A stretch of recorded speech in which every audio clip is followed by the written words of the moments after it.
Assalamualaikum dan salam sejahtera. Hari ini saya ingin mendefinisikan rogol. Apa yang didefinisikan sebagai rogol? Rogol ini didefinisikan sebagai perbuatan mencabul atau memperkosa kehormatan seseorang. Secara teknikal, rogol ini merangkumi sebarang serangan serius yang merosakkan terhadap seseorang atau sekumpulan individu. Dalam undang-undang jenayah, istilah rogol ini merujuk kepada serangan seksual di mana penyerang ataupun si perogol ini memaksa mangsa untuk melakukan hubungan seks tanpa kerelaan mangsa. Terdapat juga sesetengah perundangan yang menggunakan istilah selain rogol, iaitu sebagai contohnya serangan seksual atau dipukul untuk melakukan hubungan seks. Istilah rogol ini juga ditarifkan sebagai serangan seksual dengan penembusan. Walaupun rogol ini dikatakan sebagai melakukan hubungan seks tanpa kerelaan atau secara paksa, akan tetapi ada juga di mana apabila individu ini melakukan hubungan seks secara rela, akan tetapi tetap dianggap sebagai rogol dari segi undang-undang, iaitu di mana apabila individu tersebut ataupun si pelaku merupakan seseorang yang di bawah umur. Kini, rogol bukan sahaja menjadi masalah kepada wanita, keluarga atau masyarakat, bahkan turut menjadi salah satu masalah negara yang mampu menyebabkan kejatuhan. Kajian menunjukkan majoriti mangsa keganasan seks adalah wanita dan kanak-kanak perempuan. Pertubuhan Kesihatan Sedunia menganggarkan 36 hingga 62% mangsa keganasan seks ini terdiri daripada mereka yang berumur di bawah 15 tahun. Kebanyakan keganasan seks dan fizikal serta penderaan psikologi dan emosi ini dilakukan secara tersembunyi dan terselindung daripada mata masyarakat. Jadi, hal inilah yang menyebabkan kes-kes sebegini sukar untuk dibuktikan di mahkamah. Jenis rogol ada 5. Pertama adalah rogol bergilir yang melibatkan satu kumpulan dan mengambil bahagian untuk merogol seseorang mangsa ataupun beberapa mangsa. Seterusnya adalah rogol statutory. Rogol statutory ini adalah melibatkan seorang kanak-kanak di bawah usia kerelaan ataupun usia konsen, sama ada mereka setuju ataupun tidak. Ia tetap dikira sebagai rogol. Seterusnya adalah incest. Incest adalah kegiatan seks yang berlaku di antara ahli keluarga yang rapat. Seterusnya ialah rogol domestik. Rogol domestik sentiasanya kerap kali berlaku di rumah, iaitu melibatkan pasangan ataupun saudara yang terdekat dengan mereka di rumah. Seterusnya adalah rogol temu janji. Rogol temu janji dilakukan semasa berlaku ketika temu janji secara rela ataupun tidak. Antara punca kes rogol terjadi adalah kerana kurangnya didikan agama. Agama memainkan peranan penting dalam sebagai panduan kehidupan seseorang untuk bertindak mengikut jalan kebenaran. Namun begitu, agama juga tidak dapat menghalang seseorang daripada melakukan perkara yang mungkar. Jika agama tidak ditebarakkan, maka akan berlaku kekacauan kepada masyarakat dan negara.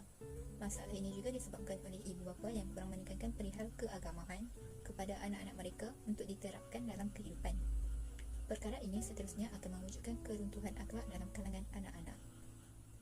Punca kedua adalah media elektronik dan bahan-bahan lucah. Media elektronik bukanlah sesuatu yang asing lagi dalam kehidupan kini. Di samping digunakan untuk tujuan yang bermanfaat, ianya juga dapat menjadi racun kepada setiap pengguna sekiranya tidak dikawal.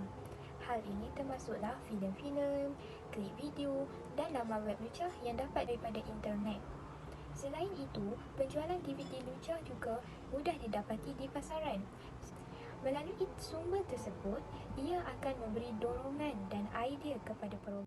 Selain itu, akibat daripada pergaulan bebas juga menjadi punca berlakunya kes rogol. Pada saat ini, remaja dengan bebas dapat bergaul di antara lelaki dan perempuan. Sering kita temukan pemandangan bermesra-mesraan di antara mereka di tempat awam tanpa mempedulikan masyarakat sekitar. Bagi mereka, hal itu merupakan satu tindakan yang dapat dibanggakan. Tindakan ini seterusnya menyebabkan pemangsa mampu merancang dan melaksanakan perbuatan keji itu dengan mudah. Akibatnya, pada zaman sekarang banyak kes rogol yang dapat kita ketahui. Faktor yang keempat ialah penyalahgunaan alkohol dan dadah yang menyebabkan mereka mabuk. Hal ini menyebabkan mereka bertindak di luar kawalan mereka seperti melakukan jenayah rogol. Yang kelima, faktor diri remaja sendiri yang menyebabkan mereka mendorong diri mereka untuk melakukan kes-kes jenayah seperti merogol atau berzina. Hal ini disebabkan sikap remaja yang sentiasa ingin mencuba dan mudah memberontak ketika menghadapi krisis. Selain itu, sesetengah remaja yang tiada keyakinan diri serta mengalami tekanan perasaan menyebabkan mereka mudah terdedah untuk pengambilan dadah dan alkohol. Terutamanya bagi remaja yang mengalami masalah sosial serta masalah keluarga, menyebabkan mereka mudah terpengaruh untuk melakukan jenayah rogol kerana berada di bawah pengaruh alkohol dan dadah. Jenayah ini pasti memberikan impak yang besar terhadap pihak yang terlibat akibat, terutamanya kepada mangsa. Secara kebiasaannya, sebaik sahaja selepas kejadian, reaksi dan emosi mangsa tidak menentu. Mangsa berasa gelisah, malu, hina dan menyalahkan diri sendiri. Ia menyebabkan mangsa berasa takut untuk berdepan dengan orang lain, apatah lagi hendak menceritakan apa yang terjadi. Tambahan lagi, kecederaan fizikal yang berlaku akan menjejaskan kesihatan mangsa dan memberikan kesan dalam jangka masa yang panjang. Mangsa kemungkinan besar akan mengalami kehamilan yang tidak diingini, penyakit kelamin, gangguan tidur, trauma dan gagal dalam perhubungan. Hal ini menjadi punca yang membawa kepada penyakit keburungan dan jika ia tidak dirawat, mangsa kemungkinan besar akan bertindak membunuh diri. Seterusnya, jenayah ini turut memberi kesan kepada keluarga di mana tahap kebahagiaan ahli keluarga akan merosot. Keadaan ini menunjukkan ramai mangsa yang merasakan hidup mereka tidak tenteram selepas kejadian tersebut dan menghadapi kesukaran untuk menyesuaikan diri dengan ahli keluarga yang lain. Mangsa juga mempunyai masalah psikologi, juga senang marah, tidak berfikiran rasional serta melakukan perkara-perkara yang memusnahkan diri. Ini memerlukan kesabaran yang tinggi dari ahli keluarga untuk bertolak ansur, memahami, memberi sokongan dan kasih sayang terhadap mangsa. Manakala kesan terhadap masyarakat juga besar kerana hasil daripada jenayah ini akan tersebarnya penyakit seperti HIV, berlakunya pembuangan bayi dan pembunuhan. Kadar jenayah juga meningkat sehingga mewujudkan kebimbangan dalam anggota masyarakat. Cara-cara mengelak kejadian rogol. Pertama, mengawasi ahli keluarga yang kurang siuman supaya tidak terbiar dan terdedah kepada bahaya rogol. Kedua, memberi pendidikan kepada kanak-kanak mengenai kepentingan menjaga tubuh badan mereka daripada dicerobohi. Ketiga, memberi pendidikan agama dan moral tentang kemudaratan perbuatan persetubuhan haram. Keempat, mengawasi dan memantau pergaulan anak-anak dan memastikan mereka tidak melebihi batas. Kelima, jangan mempercayai janji-janji oleh bomoh atau singseh. Telah terbukti persetubuhan bukan satu cara untuk berubat tetapi satu penipuan. Keenam, tidak mudah mempercayai janji untuk berkahwin dengan menyerah kehormatan diri. Yang ketujuh, tidak mudah menurut pelawaan orang-orang yang tidak atau baru dikenali untuk makan, minum, bersiar-siar atau pergi ke bilik atau rumah mereka. Kelapan, terlebih dahulu minta dan semak kad kuasa orang yang mengaku sebagai penjawat awam seperti polis atau pegawai pencegah maksiat sebelum mengikut arahan mereka. Kesembilan, elakkan dari berjalan bersendirian di tempat-tempat gelap, sunyi atau terpencil. Jika perlu juga, pastikan ada berteman. 10.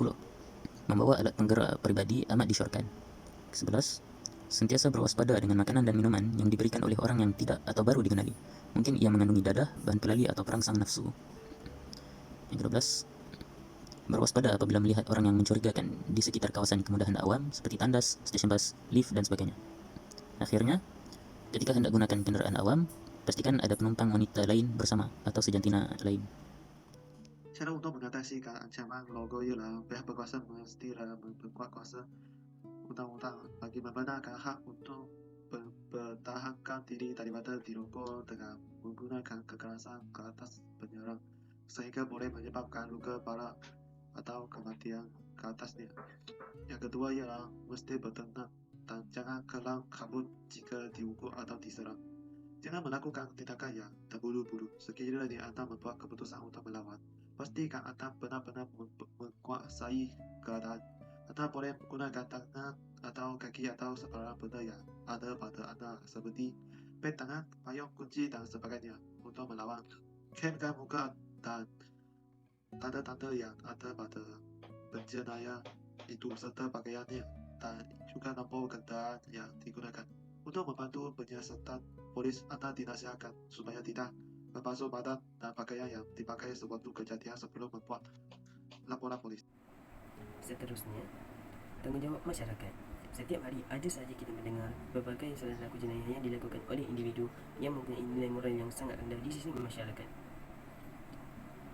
Kes-kes jenayah seperti jenayah rogol merupakan salah satu jenayah yang sering kali menjadi halu telinga masyarakat dan menjadi tajuk-tajuk utama di dada akhbar negara. Oleh hal yang demikian, masyarakat setempat perlulah menjalankan tanggungjawab masing-masing bagi membantu pihak polis membenteras jenayah rogol ini daripada terus berleluasa. Persatuan-persatuan tertentu dan rukun tangga serta individu-individu tertentu tetap penting bagi membendung gejala ini. Antara pendekatan lain yang dapat diambil ialah dengan mengubah gaya hidup masyarakat. Hal ini boleh dilihat daripada kehidupan di bandar-bandar besar khususnya bagi menjurus kepada tidak mengambil berat tentang hal orang lain. Gaya hidup di bandar lebih bersikap individualistik. Jika masyarakat ini dapat mengubah gaya hidup mereka, dapatlah juga mereka membantu mengurangkan berlakunya jenayah rogol ini. Dengan sikap prihatin ini dapat mengurangkan jurang yang wujud antara masyarakat. Saranan dan tegahan bagi mangsa rogol dan liwat. Perkara yang mesti dilakukan oleh mangsa rogol atau liwat ialah jangan tertekan dan menyalahkan diri sendiri. Pergi ke tempat yang selamat dan beritahu orang yang dipercayai. Buat laporan polis bagi mempercepat siasatan. Lakukan pemeriksaan perubatan secepat mungkin, sebaik-baiknya pada hari yang sama. Pemeriksaan segera oleh doktor penting untuk mendapatkan bukti yang kukuh terhadap perogol. Dapatkan bantuan profesional untuk menangani perasaan keselamatan dan kesihatan anda. Perkara yang tidak patut dilakukan sekiranya anda dirogol atau diliwat ialah jangan tunggu lebih dari 48 jam sebelum berjumpa doktor atau membuat laporan polis. Jangan mandi sebelum pemeriksaan doktor. Jangan menukar pakaian. Jangan menggosok gigi. Jangan makan atau minum. Dan akhirnya, jangan pergi seorang diri. Pastikan pergi bersama dengan orang yang dipercayai untuk pemeriksaan doktor polis. Sebagai kesimpulannya, rogol telah memberi impak yang serius dalam fisiologi dan psikologi kepada mangsa dan juga kepada keluarga mereka. Rogol juga mengakibatkan kecederaan fizikal yang serius seperti kehamilan dan pengaruh sebarang seksual.